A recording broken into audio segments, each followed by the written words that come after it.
Hi, welcome to Skywell Connect, a channel where we talk with industry experts, working professionals, businessmen, startup entrepreneurs, and understand what are the things they want to tell us, and that through our channel we empower knowledge and understanding to our audience. My name is Shoaib Zadanwala, and I welcome you to this channel where we have endless opportunity to discuss, understand, and deliver what we need for the future. Welcome to Skywell Connect. आज हम जिस personality को मिलने वाले वो ना केवल एक प्रॉपर्टी कंसल्टेंट है, वो प्रॉपर्टी बेचने या खरीदने के लिए ज़्यादा पॉपुलर नहीं है, पर पॉपुलर उनके एजुकेशनल वीडियोस, प्रॉपर्टी के रिलेटेड, रियल इस्टेट के रिलेटेड जो प्रॉपर्टी के वीडियोस बनाते उसमें वो बहुत ज़्यादा फेमस है। उनका एक डेडिकेटेड यूट्यूब चैनल है और उनका नाम है हुसैन भाई Tayyab from 53 acres. Sir, welcome to the show. Thank you for inviting me. Thank you sir, it's my pleasure.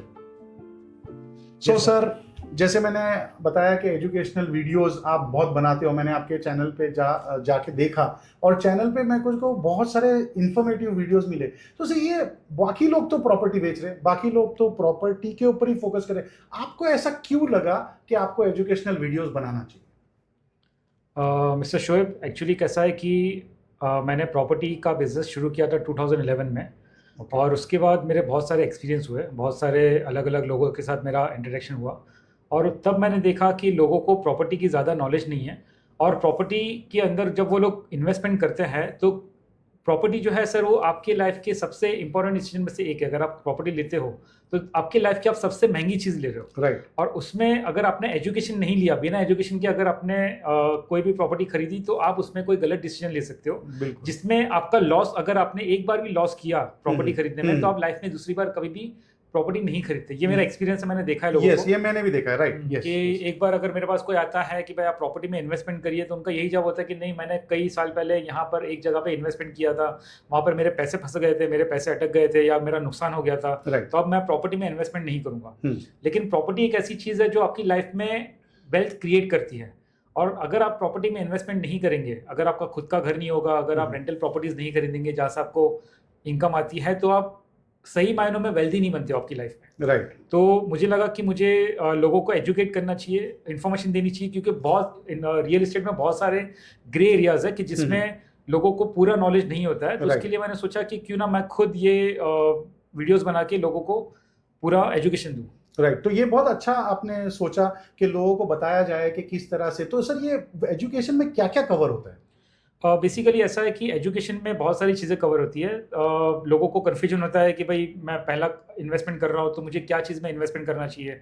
लोगों को ऐसा है कि मैं पहला ही इन्वेस्टमेंट फार्म हाउस का ले लूँ, या तो फिर मैं कहीं पर प्लॉट ले लूँ, या तो रियल इस्टेट के अंदर रेजिडेंशियल लेना चाहिए, कमर्शियल लेना चाहिए, अंडर कंस्ट्रक्शन लेना चाहिए, कौन से टाइप की प्रॉपर्टी उनके लिए सूटेबल है। कभी कभी क्या होता है, लोगों के पास इनहेरिटेड अमाउंट आता है और वो एज ए डाउन पेमेंट में वो बहुत ही महंगी प्रॉपर्टी ले लेते हैं, क्योंकि सबका एक सपना होता है कि मुझे महंगी बहुत बढ़िया वाली प्रॉपर्टी चाहिए। बिल्कुल। लेकिन उसके बाद जब आगे वो उसका पेमेंट नहीं कर पाते, मान लीजिए कि अगर उनका कैपेसिटी था कि वो 50 या 60 लाख की प्रॉपर्टी ले सकते थे, लेकिन उनके पास एक अमाउंट आया और उन्होंने डायरेक्टली उस पैसों से डायरेक्टली 1.5 या 2 करोड़ की प्रॉपर्टी ली, और उसके बाद जब उन्हें ईएमआई भरना आता है, जब उनके पास आगे का पेमेंट जब उन्हें भरना होता है और वो उससे नहीं भर पाते, तो वो प्रॉपर्टी उनकी अगर उन्होंने बैंक लोन ली है तो बैंक ऑक्शन में चली जाती है, या तो फिर बिल्डर उसको सीज कर लेता है, तो उसका फिर नुकसान हो जाता है उसमें, तो उसके जो पैसे है वो डूब जाते हैं। तो नेक्स्ट टाइम वो कभी भी आगे प्रॉपर्टी में इन्वेस्टमेंट नहीं करेगा।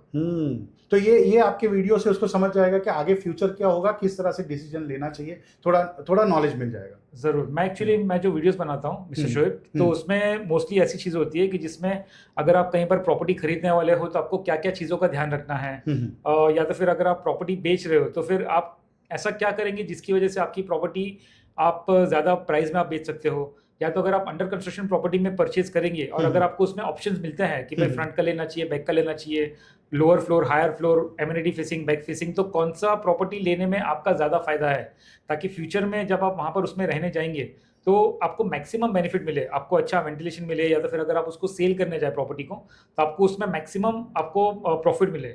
ऐसी कौन सी प्रॉपर्टी लेनी चाहिए, मैं उसके बारे में एजुकेट कर। सर, इतना इन्फॉर्मेशन आप दे रहे हैं और ये इन्फॉर्मेशन आपने पूरा एक डेडिकेटेड चैनल लिया है, ये एक नोबल जॉब कर रहे हैं, क्योंकि हर एक का सपना होता है कि एक घर लेना है और एक ही बार लेता है, बहुत लोग तो एक ही बार लेते हैं।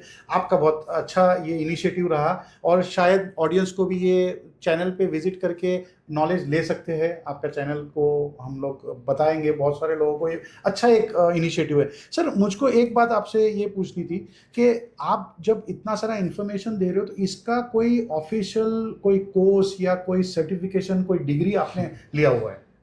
हाँ बिल्कुल, मैं समझता हूँ कि अगर आप कोई भी बिजनेस कर रहे हो या तो आप कोई भी फील्ड में हो, तो आपको उसका पूरा नॉलेज लेकर ही आपको उसमें बिजनेस करना चाहिए। उसका रीज़न क्या है कि आज अगर कोई मेरे पास आता है तो वो मेरे ट्रस्ट पे आ रहा है। अभी अगर मेरे पास अगर हाफ नॉलेज होगा और मेरी गलती की वजह से अगर उसने गलत इन्वेस्टमेंट किया, राइट। तो मेरा नुकसान नहीं होगा लेकिन कस्टमर का नुकसान होगा। तो मैं समझता हूँ कि मेरे फील्ड में अगर और भी कोई रियल एस्टेट का बंदा है या तो आप किसी भी फील्ड में हो, आपको अपनी इंडस्ट्री का प्रॉपर नॉलेज लेकर ही काम करना चाहिए, हाफ नॉलेज लेकर काम नहीं करना चाहिए। राइट। और जहाँ तक मुझको पता है, मैं आपके शायद ब्लॉग्स पढ़ रहा था या आपके चैनल को स्कैन कर रहा था, तो आपका कोई रियल एस्टेट का कोई कोर्स भी आपने किया हुआ है, राइट? हाँ, मैंने 3 से 4 अलग अलग कोर्सेज किए हैं, सर्टिफाइड कोर्स मैंने किया So है। that gives you that confidence to guide people, I think so. 100%। और मेरा क्या है कि सुबह शाम मैं रियल एस्टेट खाता हूँ, पीता हूँ, पढ़ता हूँ, सब जगह में रियल एस्टेट, क्योंकि क्या होता है कि अलग अलग क्या ट्रेंड चल रहा है मार्केट में, क्या चल रहा है, और प्लस अगर कोई न्यू अपडेट है या तो फिर कहीं पर प्रॉपर्टी के रिलेटेड अगर किसी ने कोई अच्छा ब्लॉग लिखा है तो मैं पढ़ता हूँ, तो वहाँ से भी मैं नॉलेज गेन करता हूँ। प्लस मेरे एक्सपीरियंस है, कुछ मेरे दोस्तों के एक्सपीरियंस है, मेरे जो रियल एस्टेट में भी बहुत दोस्त है, Right. तो उनके कुछ एक्सपीरियंस है वो शेयर करते हैं, तो उससे मुझे बहुत सारी चीज़ें सीखने मिलती है। राइट। तो ये आपने हमको बताया, और खाने की बात आपने की कि खाना, मैं प्रॉपर्टी में हमेशा रहता हूँ, तो सर एक क्वेश्चन इससे जुड़ा हुआ है कि पूना ये क्यों इतना इम्पोर्टेंट है रियल एस्टेट के लिए? क्यों पूना इतना हॉट है और पूना इतना टॉक्ड अबाउट है? देखिए, अगर आपको रियल एस्टेट में इन्वेस्टमेंट करना है इंडिया में किसी भी सिटी में, तो इंडिया में आज जो मेट्रो सिटीज़ है जैसे दिल्ली, गुड़गांव, मुंबई, पुणे, बेंगलोर, हैदराबाद, कोयम्बतूर, कलकत्ता, चेन्नई, विशाखापट्टनम, ये सारे सिटीज़ हैं जहाँ पर आज बहुत ही रियल एस्टेट में बूम चल रही है। लेकिन अगर आप पूना को कंपेयर करेंगे बाकी सारे मेट्रो सिटी से, तो Poona is one of the most underrated city in India. ठीक है ना? पूना की खास बात क्या है कि Poona is famous for IT sector, educational hub है पूना। पूना का क्लाइमेट बहुत अच्छा है। पूना के अंदर आप देखेंगे यहाँ का स्टैंडर्ड ऑफ लिविंग बहुत ही अच्छा है। राइट। आप खुद पूना में रहते हो, आपको पता है कि यहाँ का स्टैंडर्ड ऑफ लिविंग बहुत ही अच्छा है। हम्म। प्लस पूना के अंदर आज बहुत सारे डेवलपमेंट्स चल रहे हैं, अलग अलग लोकेशंस है जैसे खराड़ी, हिंजेवाड़ी, बालेवाड़ी, बानेर, वैसे बहुत सारे सिटीज़ है जो बहुत ही अच्छा डेवलपमेंट कर रहे हैं। और यहाँ पर रियल एस्टेट में स्टेबल ग्रोथ है, यानी कि अगर आप रियल एस्टेट में पूना में कहीं पर भी इन्वेस्टमेंट करेंगे किसी भी लोकेशन में, तो आपको उसमें ग्रोथ आपको मिलेगा। प्लस ROI बहुत ही अच्छा है, और अगर आपको फ्यूचर में आपका प्रॉपर्टी का भी सेल आउट करना है तो सेल भी आराम से हो जाता है। सर, ये एक पॉइंट एक्चुअली मैं जब भी ये देखता हूँ, ब्लॉग्स पढ़ता हूँ, और आपके भी मैंने चैनल पे देखा है, ROI करके एक टर्म यूज होता है, ROI। ये थोड़ा सा आप हमको समझाएंगे, ROI क्या चीज़ है? ROI का मतलब होता है कि रिटर्न ऑन इन्वेस्टमेंट, जी। ठीक है ना? नहीं, ये प्रॉपर्टी से रिलेटेड। हाँ बिल्कुल, रिटर्न ऑन इन्वेस्टमेंट। तो जैसे अगर आपने प्रॉपर्टी में इन्वेस्टमेंट किया, तो आप प्रॉपर्टी में इन्वेस्टमेंट करते हो या तो सेल्फ यूज़ के लिए या तो आप लेंगे एज एन इन्वेस्टमेंट। अगर आपने इन्वेस्टमेंट के लिए कोई प्रॉपर्टी लिया है तो उसमें उसका जो एप्रिसिएशन होता है, तो क्या रेट से उसका एप्रिसिएशन हुआ था और क्या रेट में होने का चांस है, और प्लस उसमें रेंटल इनकम कितनी एक्सपेक्टेड है, वो है ROI। ओके, तो ये एक इन्वेस्टमेंट के ऊपर रिटर्न्स क्या मिलते हैं, चाहे वो बेचने में मिले या रेंट पे मिले? बिल्कुल, वो दोनों आप कंबाइन भी कर सकते हो। राइट। लेकिन कैसा है कि अगर आप इंडिया का आज की अगर मैं बात करूँ, 2025 की बात कर रहा हूँ, तो आज इंडिया में इन्फ्लेशन है अप्रॉक्सीमेटली 7%। ओके। और इंडिया का जो GDP का ग्रोथ है अप्रॉक्सीमेटली 6%, 5 to 6% इतना चल रहा है। तो मोटा मोटा 11% का ग्रोथ ऑलरेडी चल रहा है। यानी कि अगर आपने कहीं पर भी इन्वेस्टमेंट किया है, तो अगर मैं आपकी इनकम की भी बात करूँ, तो अगर आपका इनकम एवरी ईयर 11 से 12% से अगर नहीं बढ़ रहा है, then you are going backward. ठीक है ना? सो रियल एस्टेट एक ऐसी चीज़ है जिसमें अगर आप इन्वेस्टमेंट करेंगे, आप तो अपनी लाइफ में ग्रो कर रहे हो, ठीक है ना? आपकी लाइफ के अंदर भी आप बिजनेस आपका बढ़ रहा है या तो जॉब में आपको प्रमोशन मिल रहा होगा, लेकिन उसके साथ में रियल एस्टेट में आपने इन्वेस्टमेंट किया है, उसमें आपको साल का 6 या 7% एवरेज अगर आपको ग्रोथ मिल रहा है, तो वो आपके इनकम को, आपके वेल्थ को वो ऐड करता है। तो यानी आप बोल सकते हो कि रियल एस्टेट में प्रॉपर्टी में इन्वेस्ट करना एक अपना एक बेटा जैसा है, अच्छा बेटा बुरा बेटा, और वो आप आपके चैनल पे बताते हो कि अच्छा बेटा कैसे बनाना चाहिए और बुरा बेटा कैसे बनाना चाहिए। बिल्कुल, देखिए सर क्या है कि ये एक ऐसा इन्वेस्टमेंट है कि जहाँ पर अगर आप रियल एस्टेट में अगर आप इन्वेस्टमेंट करेंगे तो फ्यूचर में आपके ओल्ड एज में भी काम में आएगा। और देखो ओल्ड एज में काम में नहीं आएगा, अगर मैं आपको समझाऊँ कि लाइफ की जो 3 सबसे इम्पोर्टेंट नेसेसिटी है वो है रोटी, कपड़ा और मकान, ठीक है ना? Right. ये 3 चीज़ें ऐसी है कि जो आपको लगने ही वाली है। मकान एक ऐसी चीज़ है जहाँ पर आप या तो भाड़े पर रहो या तो आप खुद का घर लो, लेकिन आपको रहने के लिए एक जगह चाहिए। बिल्कुल तो वो एक नेसेसिटी है, बिल्कुल। ठीक है ना? आप लोग रियल एस्टेट को सिर्फ एज एन इन्वेस्टमेंट ही काउंट करते हैं कि रियल एस्टेट नहीं, सबसे पहले आप अपना खुद का घर बनाओ, बिल्कुल ठीक है ना? अगर आपने अपनी लाइफ जस्ट शुरू की है, अगर आप जॉब पर लगे हो या तो अगर आपकी नई नई शादी हुई है, तो सबसे पहले आप खुद का घर बनाइए। उसके बाद ये सारे इन्वेस्टमेंट की बात आती है कि आरओआई कितना मिल रहा है। अगर आप खुद का घर ले रहे हो तो उसमें आरओआई वगैरह काउंट नहीं करते, उसमें आपको ये देखना है कि एक ऐसा घर के जिसे आप अफोर्ड कर सकते हो, जो लोकेशन जो है वो ऐसा लोकेशन है जहाँ से सारी चीज़ें एक्सेसिबल है, मार्केट नज़दीक है, स्कूल नज़दीक है, वहाँ से कनेक्टिविटी बहुत ही अच्छी है, हॉस्पिटल्स है, हॉस्पिटल्स वगैरह नज़दीक है, प्लस आपका जो जॉब जहाँ पर आप कर रहे हो या फिर आप बिजनेस कर रहे हो वहाँ से वो नज़दीक है। तो ये सारी चीज़ें हमें देखनी चाहिए। राइट उसमें वहाँ का आरओआई क्या है, कितना रेंटल, वो मायने नहीं रखता है। राइट, नेसेसिटी है तो फिर कुछ मायने नहीं Necessity में रखता, क्योंकि मायने आप नहीं रहने रखता। वाले हो। आप रहने वाले। राइट सर, ये बातें जैसे आपने बताई कि रहने के लिए जगह तो चाहिए, रोटी कपड़ा मकान, तो ये जो मेरे दूसरा एक मेरे बहुत सारे दोस्त हैं, मेरे बहुत सारे लोगों को मैं मिलता हूँ, तो क्या करना चाहिए? एक फ्लैट जो 50-60 लाख में मिल रहा है, मैं उसको खरीदूं 50-60 लाख रुपया जैसे भी मैं जमा करूं उसके, या फिर वही सेम फ्लैट मुझको 15-20 हजार में रेंट में मिल रहा है, तो मैं क्यों 50-60 लाख रुपया डालूं? ओके, बहुत ही अच्छा क्वेश्चन है। शोएब जी, देखिए क्या होता है कि अगर आप प्रॉपर्टी में इन्वेस्टमेंट करना अफोर्ड नहीं कर पा रहे, यानी कि 50-60 लाख की प्रॉपर्टी है, तो आप छोटा 2 BHK मत लीजिए, आप 1 BHK लीजिए, ठीक है ना? 1 BHK में आप इन्वेस्टमेंट करिए। और अगर आप वो भी नहीं कर सकते तो फिर आपके पास ऑप्शन नहीं है, आपको रेंट पे रहना पड़ेगा जी। लेकिन क्या होता है कि अगर मैं आपको एक एग्जांपल दूं कि लोगों को क्या है कि अगर गाड़ी खरीदनी है तो BMW खरीदनी है, ठीक है ना, मर्सिडीज ही खरीदनी, वो ये नहीं सोचता है कि भाई अभी मुझे अभी मेरा बजट जो है वो होंडा का है या तो फिर ऑल्टो का है। देखिए Alto is any time better than A 2 wheeler, ठीक है ना? अगर आपके पास 2 व्हीलर है तो उसमें 2 लोग जा सकते हैं, उसमें सेफ्टी नहीं होती है, बारिश से धूप से आपको सेफ्टी नहीं मिलती है। लेकिन उसके सामने अगर आपके पास नैनो की कार भी है कि जो which is the lowest priced car in India, तो अगर आपके पास अगर वो कार भी है देन एटलीस्ट उसमें आप 4 लोग बैठ सकते हो, एटलीस्ट आप बारिश से वो सारी चीज़ों से बच सकते हो। अगर खुदा ना करे अगर आपका माइनर कुछ एक्सीडेंट वगैरह होता है then you are more safer in a car right then a 2 wheeler. Same चीज़ प्रॉपर्टीज़ में भी आती है। फॉर एग्जाम्पल अगर आपने रेंट पर अगर कोई प्रॉपर्टी ली है, so of course you are right कि अगर आप 15-20 हज़ार रुपये आप रेंट दे रहे हो, लेकिन मान लो कि अगर कल जाके कुछ मार्केट चेंज होता है, कुछ मार्केट क्रैश होता है, या तो फिर अगर आपका जॉब छूट जाता है, या तो अगर आपकी बिजनेस में कोई लॉस होता है, अगर आपका घर है, अगर आपका खुद का घर है, तो आपको इतना तो पता है कि माई फैमिली इज सेफ, ठीक है ना? एटलीस्ट आपकी जो फैमिली है आपको पता है कि वो घर में है, आपको रेंट देने का कोई टेंशन नहीं है कि 1 महीने के बाद अगर आपने रेंट नहीं दिया तो लैंडलॉर्ड जो है आपको घर खाली करवा देगा, आपको कम से कम वो फिक्र नहीं है।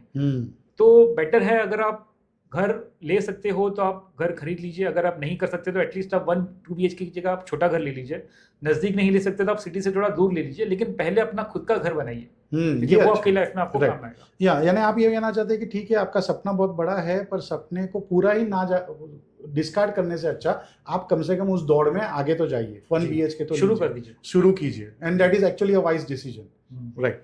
सो सर, ये आपने जो अभी जो क्वेश्चंस बताए उसके साथ ये जो बातें चल रही है, हमारी डिस्कशन चल रहा है, तो बहुत बार है ना सर, एक ज़मीन से जुड़ा हुआ एक एहसास रहता है कि मुझको प्लॉट ही लेना है, क्योंकि ज़मीन है, ज़मीन मेरी होगी, मैं उसमें घर बनाऊंगा, थोड़ा सा आंगन होगा, थोड़े से फ्रूट्स होंगे, थोड़े से प्लांट्स होंगे, ऐसा सपना रहता है।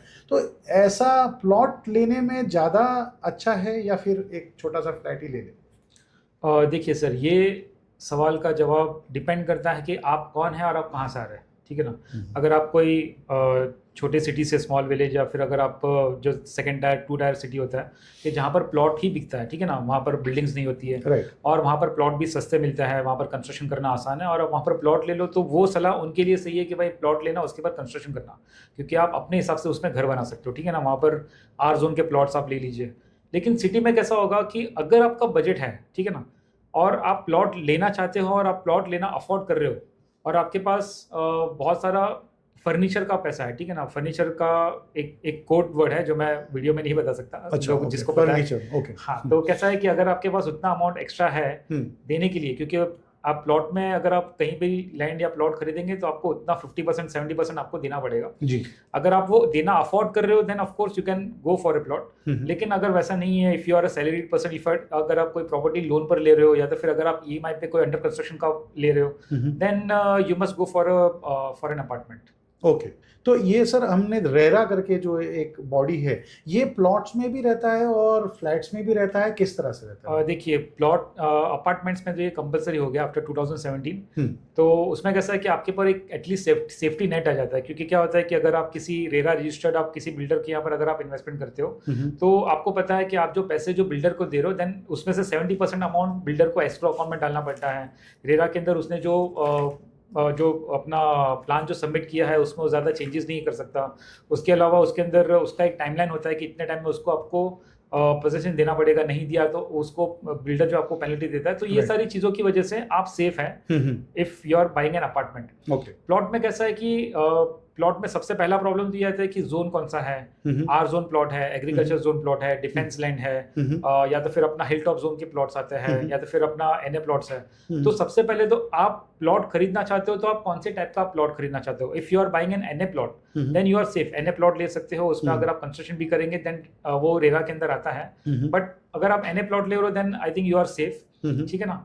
तो अगर आप अफोर्ड करवा रहे हो और अगर आपके पास इतना ताकत है आप लेने का देन, और अगर आपका चाहत है कि मुझे प्लॉट ही लेना है then you can go for a plot. ऐसा क्यों लग रहा है सर आप प्लॉट के बहुत खिलाफ हो? क्या आपको लगता है कि लैंड प्लॉट लेना ही नहीं चाहिए, सिर्फ अपार्टमेंट लेना चाहिए? प्लॉट के खिलाफ लग रहे हैं सर आप। नहीं, प्लॉट के मैं खिलाफ नहीं हूँ, मैं रियल इस्टेट का बंदा हूँ और मेरे लिए दोनों ही सेम है। रियल इस्टेट में आप चाहे प्लॉट खरीदिए, आप चाहे फ्लैट खरीदिए, आप शॉप लीजिए, प्रीलीज शॉप्स आती है, बहुत सारे ऑप्शंस है रियल इस्टेट में इन्वेस्टमेंट करने के।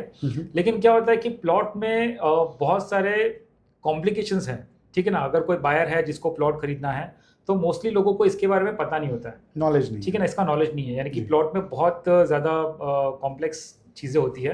अगर आप पूना से नहीं, मतलब आप इंडिया में आप कहीं पर भी अगर आप प्लॉट ले रहे हो, ठीक है ना, तो उसमें कैसा होता है कि सबसे पहले अगर मैं महाराष्ट्र की बात करूँ जहाँ पर यहाँ के जो लॉज है कि अगर आपने कहीं पर प्लॉट लिया तो सबसे पहले आपके पास प्रॉपर गाँव नक्शा होना चाहिए। फिर उसके अंदर जो कितने ओनर्स हैं, वो जितने ओनर्स है वो उन सबका आपके पास पावर ऑफ अटर्नी है या तो सारे लोग रेडी है देने के लिए। फिर उसके अलावा पूरा 7/12 आपके नाम पर हो रहा है नहीं हो रहा है। तो ऐसे बहुत सारी चीज़ें हैं। अभी जैसे बहुत सारे ऐसे बिल्डर्स हैं, बहुत सारे ऐसे डेवलपर्स हैं कि जो एक ही 7/12 में, मान लो कि जैसे यहाँ का रूल है कि मिनिमम एक 7/12 11 गुंठे से कम नहीं हो सकता। जी बराबर, ठीक है ना। 11 गुंठे का मतलब है 11,000 स्क्वायर फीट, राइट। लेकिन कुछ बिल्डर्स ने उसमें से भी लूपहोल निकाल कर ये किया है कि अगर किसी को 1 गुंठा 2 गुंठे का प्लॉट लेना है तो एक ही 7/12 में 5-6 लोगों का नाम डालकर वो लोग उनका रजिस्ट्री करके दे देते हैं, which is very much unsafe, ठीक है ना। कल जाके अगर गवर्नमेंट का अगर कोई एक्शन आता है उसके सामने तो उसमें आपने जो प्रॉपर्टी बनाया है वो कंप्लीटली डेमोलिश हो सकता है, या तो आपको उसमें बहुत बड़ा फाइन लग सकता है, या तो आपने जब सोचा कि मुझे इसको सेल आउट करना है तो आप उसको सेल कर नहीं कर सकते, क्योंकि